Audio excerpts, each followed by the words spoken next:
Psalm 5. Give ear to my words, O Lord. Consider my groaning. Give attention to the sound of my cry, my King and my God, for to you do I pray.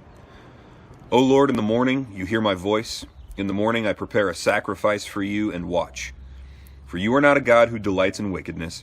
Evil may not dwell with you. The boastful shall not stand before your eyes. You hate all evildoers. You destroy those who speak lies. The Lord abhors the bloodthirsty and the deceitful man.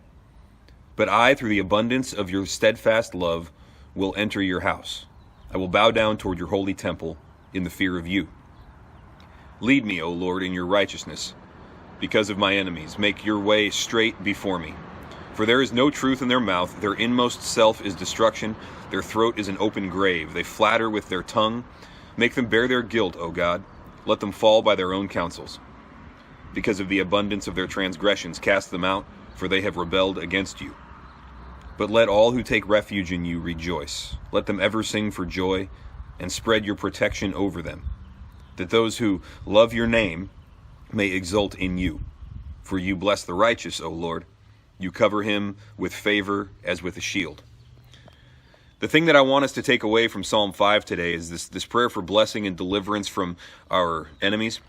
And whatever those things, happen to be in each of our individual lives and stuff, we get to pray these big prayers where, and by big prayers, I don't mean praying for large amounts of money or big things, right, by worldly standards. I mean prayers that if God says no, we got big problems. Prayers where we cast our whole hope on him, and we depend completely on him with no plan B, with no safety net to come through. And David here, in writing Psalm 5, fully expects that God will hear his prayer.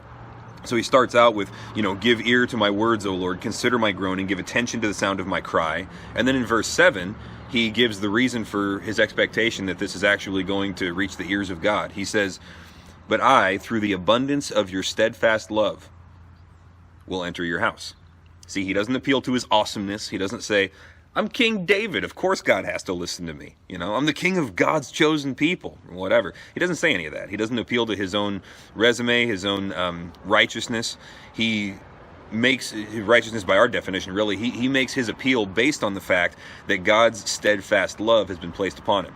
So pray big prayers where you're casting all of your dependence on God. And if he doesn't come through, like those prayers where it's like, if you don't do something, I got nothing. And you can know that he hears you because it is according to his steadfast love that we are counted righteous. So in the end, in verse 12, he says, for you bless the righteous, O Lord. You cover him with favor as with a shield.